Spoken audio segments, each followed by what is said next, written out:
Christina, ഇവിടെ ചെലവ് ചുരുക്കാനും വരുമാനം വർദ്ധിപ്പിക്കാനും എന്തൊക്കെ ഉണ്ടാകും ധനമന്ത്രി കെ എൻ ബാലഗോപാലിന്റെ ബജറ്റിൽ എന്നത് ശ്രദ്ധേയമായിരുന്നു. എങ്ങനെയാണ് ക്ഷേമ പെൻഷൻ കൂട്ടുമോ എന്ന ആകാംക്ഷയോടൊപ്പം തന്നെ ഇവിടെ വരുമാനം വർദ്ധിപ്പിക്കാനുള്ള നീക്കങ്ങളുണ്ടായി, പക്ഷേ അത് ഭൂമിയിലേക്ക് നന്നായി കണ്ടുവച്ചാണെന്ന് മാത്രം. ക്രിസ്റ്റീന, ശരി, ഹാഷ്മി പറഞ്ഞത് ശരിയാണ്. ഇപ്പോൾ സംസ്ഥാന ബജറ്റ് ധനമന്ത്രി ആരംഭിച്ചത് തന്നെ ഒരു സന്തോഷ വർത്തമാനം പങ്കുവയ്ക്കാനുണ്ട് എന്ന് പറഞ്ഞുകൊണ്ടാണ്. സാമ്പത്തിക പ്രതിസന്ധിയിൽ നിന്ന് സംസ്ഥാനം കരകയറുന്നു എന്നാണ് അദ്ദേഹം പറയുന്നത്. പക്ഷേ അത് എത്രത്തോളം ശരിയാണ് എന്നുള്ള കാര്യത്തിൽ നമുക്ക് ഒരു സംശയമുണ്ട്. അത്തരത്തിൽ സംസ്ഥാനം സാമ്പത്തിക ഞെരുക്കത്തിൽ നിന്ന് കരകയറുകയാണെങ്കിൽ കൂട്ടാവുന്ന ചില ചെലവുകൾ ഉണ്ടായിരുന്നു, അത് അത്രമേലൊന്നും കൂട്ടിയിട്ടില്ല. മാത്രവുമല്ല, ഈ തനത് വരുമാനം വർദ്ധിച്ചിട്ടുണ്ടെങ്കിൽ അത് ഏത് തരത്തിലാണ് ഉപയോഗിക്കുന്ന കാര്യത്തിൽ ഒരു വ്യക്തത വന്നിട്ടില്ല. ഇനി ഈ സന്തോഷം സന്തോഷ വാർത്ത എന്ന് പറയുമ്പോൾ സന്തോഷം ആർക്കാണെന്ന ചോദ്യത്തിന് രണ്ടു കൂട്ടർക്ക് സന്തോഷത്തിനുള്ള ചില വകയുണ്ട്. ഒന്നാമത്തേത് സർക്കാർ ജീവനക്കാരാണ്. സർക്കാർ ജീവനക്കാർക്ക് ശമ്പള പരിഷ്കരണത്തിന്റെ 2 ഗഡു കുടിശ്ശിക കൊടുക്കുന്നു. അതേപോലെ തന്നെ 1 ഗഡു DAPF ലയിപ്പിക്കുമെന്ന് പറയുന്നു. പെൻഷൻകാർക്ക് അതേപോലെ ആനുകൂല്യങ്ങൾ വരുന്നു. അതുപോലെ തന്നെ ചില പ്രഖ്യാപനങ്ങൾ സർക്കാർ ജീവനക്കാർക്കായിട്ട് വന്നിട്ടുണ്ട്. അപ്പോൾ തദ്ദേശ തെരഞ്ഞെടുപ്പ് വരുന്നു, നിയമസഭാ തെരഞ്ഞെടുപ്പ് വരുന്നു. ഈ തെരഞ്ഞെടുപ്പിലൊക്കെ സർക്കാർ ജീവനക്കാരെ ഒപ്പം ചേർത്ത് നിർത്തുക എന്ന ഒരു നയം അതിന് പിന്നിൽ കാണും. പിന്നീട് കോളടിച്ചത് കൊല്ലംകാർക്കാണ്. കൊല്ലത്തിന് വാരിക്കോരിയുള്ള ഒരു പ്രഖ്യാപനം അവിടെ വന്നിട്ടുണ്ട്. അതിൽ എന്തെങ്കിലും രാഷ്ട്രീയം ഉണ്ടായിരിക്കുമെന്ന് തന്നെ നമ്മൾ കരുതുന്നു. അതുപോലെ തന്നെ ഈ കിഫ്ബിയുമായി ബന്ധപ്പെട്ട വിമർശനം വലിയ തോതിൽ വന്നുകൊണ്ടിരിക്കുമ്പോൾ ഈ കിഫ്ബിയെ ഒരു വരുമാനം നേടുന്ന ഒരു ഓർഗനൈസേഷനാക്കി മാറ്റും എന്ന് പറയുമ്പോൾ തീർച്ചയായും ധനമന്ത്രി ചിലപ്പോൾ സൂചന നൽകുന്ന കിഫ്ബിയുമായി ബന്ധപ്പെട്ട കിഫ്ബി റോഡുകളിലെ ടോൾ പിരിവിലേക്ക് തന്നെയായിരിക്കും. അവിടെയും പ്രശ്നം സാധാരണ ജനങ്ങൾക്കാണ് വരുന്നത്. മറ്റൊന്ന്, ക്ഷേമ പെൻഷൻ ഉയർത്തുക എന്നത് വളരെ നാളുകൾ കൊണ്ടുള്ള ഒരു ആവശ്യമായിരുന്നു. 1600 രൂപ മാത്രമാണ് ക്ഷേമ പെൻഷൻ. ഇത് LDFന്റെ ഒരു പ്രകടന പത്രികയിൽ പറഞ്ഞിരുന്നത് 2500 രൂപയാക്കി ക്ഷേമ പെൻഷൻ ഉയർത്തുമെന്നാണ്. അപ്പോൾ ഒരു 900 രൂപയുടെ വ്യത്യാസം, അതൊരു 150 200 എങ്കിലും ഉയർത്തുമെന്നാണ് കരുതിയിരുന്നത്. ഹാഷ്മി, നമുക്കറിയാമല്ലോ, ഒന്ന് പട്ടിണി കിടക്കണമെങ്കിൽ പോലും ഒരു 3000-5000 രൂപ വേണ്ട സാഹചര്യത്തിലാണ് ഈ 1600 രൂപ എന്ന ക്ഷേമ പെൻഷൻ ഇനിയും തുടരാൻ പോകുന്നത്. അക്കാര്യത്തിൽ 2021 എന്ന് പറഞ്ഞാൽ നമ്മൾ ഇപ്പോൾ ധനമന്ത്രി കെ എൻ ബാലഗോപാൽ പറയുന്ന പോലെ നമ്മൾ ധനഞ്ഞെരുക്കം അതിജീവിച്ച എന്താണ് ഒരു സാമ്പത്തിക ഭദ്രതയിലേക്ക് കടന്നുവെങ്കിൽ എന്തുകൊണ്ട് അത് കൊടുക്കുന്നില്ല എന്ന ചോദ്യം. മാത്രമല്ല, വിലക്കയറ്റം വളരെ കൂടുതലാണ് ഹാഷ്മി. വിലക്കയറ്റം നമ്മൾ വിദേശ രാജ്യങ്ങളിലൊക്കെ ഓരോ തവണ ഇൻഫ്ലേഷൻ പ്രഖ്യാപിക്കുന്നത് തന്നെ അതിനനുസരിച്ച് വരുമാനം ജനങ്ങൾക്ക് നൽകുക എന്നുള്ള രീതിയിലാണ്. പക്ഷേ ഇവിടെ അതിനനുസരിച്ചുള്ള ഒരു ശമ്പള വർധന ഉണ്ടാവുന്നില്ല. വിലക്കയറ്റം കൂടുമ്പോഴും ക്ഷേമ പെൻഷൻ കൂടുന്നില്ല. ഹാഷ്മി പറയുന്ന പോലെ ഇത്രയും വർഷങ്ങളായിട്ട് ഈ 1600 രൂപയാണ് മാസാമാസം ഏറ്റവും സാധാരണക്കാരായ ആൾക്കാർക്ക് കിട്ടിക്കൊണ്ടിരിക്കുന്നത്. അതുകൊണ്ട് തന്നെ ആ പറയുന്ന സ്റ്റേറ്റ്മെന്റിൽ ഒരു കോൺട്രഡിക്ഷൻ ഇല്ലേ, വൈരുദ്ധ്യമില്ലേ എന്ന് നമ്മൾ സംശയിച്ചു പോകുന്ന ചില ഘടകങ്ങളുണ്ട്. പിന്നെ ബജറ്റ് പ്രഖ്യാപനങ്ങൾ നിരവധി വന്നിട്ടുണ്ട്. ഒപ്പം തന്നെ ഈ പറഞ്ഞതുപോലെ വോട്ട് തീർച്ചയായും ഒരു ഘടകമായതുകൊണ്ടായിരിക്കാം ഈ സർക്കാർ ജീവനക്കാരുടെ കാര്യത്തിൽ കുറേ നടപടികൾക്ക് മന്ത്രി തയ്യാറായത്. ഒപ്പം തന്നെ ഈ ജനന നിരക്ക് സംസ്ഥാനത്ത് ഗണ്യമായി കുറയുന്നു, വലിയൊരു പ്രശ്നമാണ്. അതേസമയം പ്രായമായവരുടെ ജനസംഖ്യ കൂടുന്നു. നമ്മുടെ ഈ ഡെമോഗ്രഫിയിൽ വരുന്ന ഒരു ചേഞ്ച് തന്നെയാണ് പറയുന്നത്. പക്ഷേ ആ ചേഞ്ച്, ആ ഒരു വെല്ലുവിളി, വലിയ വെല്ലുവിളി, അത് സംസ്ഥാനത്തിന്റെ സ്പെസിഫിക് ആയിട്ട് കേരളം മാത്രം നേരിടുന്ന ഒരു പ്രശ്നമാണ്. ഈ ജനന നിരക്ക് ഇത്രയും കുറയുകയും പ്രായമായവരുടെ പോപ്പുലേഷൻ കൂടുകയും ചെയ്യുമ്പോൾ അതിന് ആ വെല്ലുവിളിയെ നേരിടാൻ എന്താണ് കൃത്യമായ ഒരു പരിഹാരം എന്ന് ഈ ബജറ്റ് പറയുന്നുണ്ടോ എന്ന കാര്യത്തിൽ നമുക്ക് സംശയമുണ്ട്. മറ്റൊന്ന്, ഇങ്ങനെ നാട് മുന്നോട്ട് ഓടുമ്പോൾ നമ്മൾ അല്പം പിന്നോട്ട് ഓടുന്നു എന്ന് സംശയിപ്പിക്കുന്നതാണ് ഈ ഇലക്ട്രിക് വാഹനത്തിന് നികുതി കൂട്ടിയെന്നത്.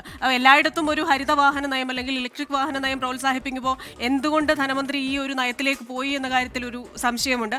മറ്റൊന്ന്, ഈ അധിക വരുമാനം എന്ന് പറയുമ്പോൾ ഞാനിവിടെ കൂട്ടുമ്പോൾ അത് പറഞ്ഞിരിക്കുന്നത് ഹാഷ്മി പറഞ്ഞ പോലെ ഭൂനികുതിയിൽ നിന്നൊക്കെ എത്ര കിട്ടും എന്നറിയില്ല. എന്നാൽ ഈ കോടതി ഫീസ് ഉയർത്തിയതും ഒക്കെ കാൽക്കുലേറ്റ് ചെയ്യുമ്പോൾ 100 കോടി, പിന്നീട് ഒരു 150 കോടി, 15-10 കോടി ഒക്കെ പറയുന്നുണ്ട്. അങ്ങനെ 270. കഴിഞ്ഞ ബജറ്റ് പേപ്പറിന്റെ ടേബിൾ 40 41 ഞാൻ ഓർക്കുന്നില്ല, പിരിഞ്ഞു കിട്ടാനുള്ള നികുതിയുടെ വലിയൊരു കണക്ക് രേഖപ്പെടുത്തിയിരുന്നു. അപ്പോൾ ഇപ്പോൾ നമുക്ക് പിരിഞ്ഞു കിട്ടാൻ എന്ന് പറഞ്ഞാൽ ഡ്യൂ ആയി കിടക്കുന്ന നികുതി പിരിച്ചെടുക്കാനുള്ള എന്തെങ്കിലും പ്രത്യേക പ്രഖ്യാപനങ്ങൾ ബജറ്റിലുണ്ടോ? അത്തരത്തിൽ നികുതി പിരിച്ചെടുക്കും എന്ന് ധനമന്ത്രി പറയുന്നെങ്കിലും അതിന് പറയുന്ന പോലെ സ്പെസിഫിക് ആയിട്ടൊരു പ്രഖ്യാപനം ഞാൻ കണ്ടിരുന്നില്ല ഹാഷ്മി. പറയുന്ന പോലെ തനത് വരുമാനം കൂടുന്നു, നികുതി വരുമാനം കൂടുന്നു എന്ന് ഒരു വശത്ത് പറയുന്നു. പക്ഷേ അത്തരത്തിൽ നികുതി പിരിഞ്ഞു കിട്ടാനുള്ള വലിയ നികുതി കണക്ക് പറയുമ്പോഴും ആ ഭീമമായ നികുതി എങ്ങനെ പിരിഞ്ഞു കിട്ടും എന്നതിനൊരു പ്രത്യേക പദ്ധതി പ്രഖ്യാപിച്ചു കണ്ടില്ല. കാരണം ഇത് പിരിച്ചെടുക്കും എന്ന എല്ലാ ബജറ്റുകളിലും അല്ലെ എല്ലാ സ്റ്റേറ്റ്മെന്റുകളിലും പറഞ്ഞാലും ഇതെങ്ങനെ പിരിച്ചെടുക്കും, അതിന് പ്രത്യേകം ഒരു പദ്ധതിയുണ്ടോ? കൃത്യമായി ആ വരുമാനം സർക്കാരിലേക്ക് എത്തിക്കഴിഞ്ഞു കഴിഞ്ഞാൽ എത്രത്തോളം അത് ചെലവ് ചെയ്യാനാകും എന്നുള്ള ചോദ്യമൊക്കെ ഉണ്ട്. അതുപോലെ തന്നെ വയനാട് പുനരധിവാസത്തിന് 750 കോടിയാണ്, 2000 കോടിയിലേറെ വേണം. അത് കേന്ദ്ര സഹായം പ്രതീക്ഷിക്കുന്നുണ്ട്, പതുക്കെ അത് ലഭിക്കും എന്ന് പറയുന്നുണ്ട്. അപ്പോൾ അക്കാര്യത്തിൽ അത്തരത്തിൽ ഒരു പ്രയോജനം കിട്ടുമെന്ന് പറയുന്നു. വിഴിഞ്ഞം തുറമുഖ വികസനത്തിന്റെ കാര്യം പറയുന്നുണ്ട്. വിഴിഞ്ഞത്തെ മുൻനിർത്തി തന്നെ ആയിരിക്കാം ഒരുപക്ഷെ ഈ ബജറ്റ് മുന്നോട്ട് പോവുക. കാരണം വിഴിഞ്ഞം തുറമുഖ വികസനത്തിലൂടെ കൂടുതൽ വരുമാനം പല മേഖലയിൽ നിന്നുണ്ടാകും എന്നൊരു പ്രതീക്ഷയുണ്ട്. അത് പോസിറ്റീവായിട്ടുള്ള ഒരു കാര്യമായിട്ട് നമുക്ക് പറയാം. മറ്റൊന്ന്, ഈ റബ്ബറിന്റെ താങ്ങുവില 170 രൂപയിൽ നിന്ന് 180 രൂപയാക്കി കൂട്ടിയതാണ്. അതിപ്പോൾ പ്രതിപക്ഷ നേതാവ് പറഞ്ഞ പോലെ തന്നെ റബ്ബറിന്റെ വിപണി വില 210 രൂപ വരെ ആയിട്ടുണ്ട്. ഇന്നത്തെ വിപണി വില നമ്മൾ നോക്കുമ്പോൾ 210, 208, 210 രൂപ ഒക്കെ കാണിക്കുന്നുണ്ട്. അപ്പോൾ ആ സാഹചര്യത്തിൽ ഈ 170 എന്നുള്ളത് 180 ആക്കി മാറ്റുമ്പോൾ അത് കർഷകരെ നോക്കി കൊഞ്ഞനം കുത്തുന്നതിന് തുല്യമല്ലേ എന്ന് ചിലരെങ്കിലും ചോദിക്കുന്ന ഒരവസ്ഥ വരാൻ സാധ്യതയുണ്ട്. ഇക്കുറി ധനമന്ത്രി കെ എൻ ബാലഗോപാൽ അദ്ദേഹത്തിന്റെ തനത് ശൈലിയിൽ നിന്നൊരു വ്യതിയാനം ഉണ്ടാകും എന്ന് പറഞ്ഞാൽ ധനമന്ത്രി തോമസ് ഐസക് പറയുന്ന പോലെ ഒരുപാട് പ്രഖ്യാപനങ്ങൾ ഇപ്പോൾ നമ്മൾ ഈ കുഞ്ഞുടുപ്പുകൾക്ക് ഫ്രില്ല് വെക്കില്ലേ, ആ ഫ്രില്ല് വെക്കുന്ന പോലെ പൊടിപ്പുന്നൊക്കെ വെക്കുന്ന പോലെ കുറേയധികം പ്രഖ്യാപനങ്ങൾ നടത്താറുണ്ട്, കുറേയധികം കയ്യടി കിട്ടുന്ന പ്രഖ്യാപനങ്ങൾ എന്ന് പറഞ്ഞാൽ വരാൻ പോകുന്ന തദ്ദേശ തെരഞ്ഞെടുപ്പാണ്, വരാൻ പോകുന്ന നിയമസഭാ തെരഞ്ഞെടുപ്പാണ്. സ്വാഭാവികമായും ധനമന്ത്രി കെ എൻ ബാലഗോപാൽ ഇക്കാലം അത്രയും തുറന്നു വന്നിരുന്ന 100% പ്രാക്ടിക്കൽ എന്ന രീതിയിൽ കുറച്ചൊന്ന് മാറുമെന്ന് പറഞ്ഞു. ഒരു പക്ഷേ അങ്ങനെ മാറിയിരുന്നുവെങ്കിൽ ക്ഷേമ പെൻഷൻ വർധനവുണ്ടാകുമായിരുന്നു, ഈ പറയുന്ന ശമ്പള കമ്മീഷന്റെ കാര്യത്തിൽ ഒരു പ്രഖ്യാപനം ഉണ്ടാകുമായിരുന്നു. അതൊന്നും ഉണ്ടായില്ല. ധനമന്ത്രി കെ എൻ ബാലഗോപാൽ അദ്ദേഹത്തിന്റെ തനത് ശൈലിയിൽ തന്നെ ഇക്കുറി ബജറ്റ് അവതരണം പൂർത്തിയാക്കി. കൃഷ്ണ, അതെ, തീർച്ചയായും അതിന്റെ ഒരു തുടർച്ച തന്നെയായിരുന്നു. പ്രത്യേകിച്ച് ഒരു വിഭാഗത്തിനും, സർക്കാർ ജീവനക്കാർക്കും പെൻഷൻകാർക്കും ഒഴികെ മറ്റൊരു വിഭാഗങ്ങൾക്കും വലിയ ആനുകൂല്യങ്ങളൊന്നും പ്രഖ്യാപിക്കാത്ത, പ്രത്യേകിച്ച് ഈ സാമൂഹിക ക്ഷേമ പെൻഷന്റെ പരിധിയിൽ വരുന്ന 62 ലക്ഷം ത്തോളം വരുന്ന കേരളീയർക്ക് അവർക്ക് ഒരു സഹായവും ഇല്ലാത്ത രീതിയിലാണ് ഒരു ബജറ്റ് പ്രഖ്യാപനം വന്നിരിക്കുന്നത്. പക്ഷെ ബജറ്റിൽ ചില പദ്ധതികൾക്കൊക്കെ പണം കൂട്ടിയിട്ടുണ്ട് എന്ന് ധനമന്ത്രി പറയുമ്പോഴും അത് കൃത്യമായി എത്ര തുക അതിന് മാറ്റിവെച്ചു എന്ന് നമ്മൾ കാണേണ്ടിയിരിക്കുന്നു. മാത്രമല്ല, വരുമാന വർധനയ്ക്ക് കൃത്യമായി ഈ ബജറ്റ് എങ്ങനെ സഹായിക്കുമെന്ന കാര്യത്തിലും സംശയമുണ്ട്. ഈ പറയുന്ന 300 കോടി അല്ലെങ്കിൽ 500 കോടി രൂപയുടെ വരുമാന വർധന കൊണ്ട് നമുക്ക് എത്രത്തോളം ഈ കാര്യങ്ങൾ കൈകാര്യം ചെയ്യാം എന്ന കാര്യത്തിൽ സംശയമുണ്ട്.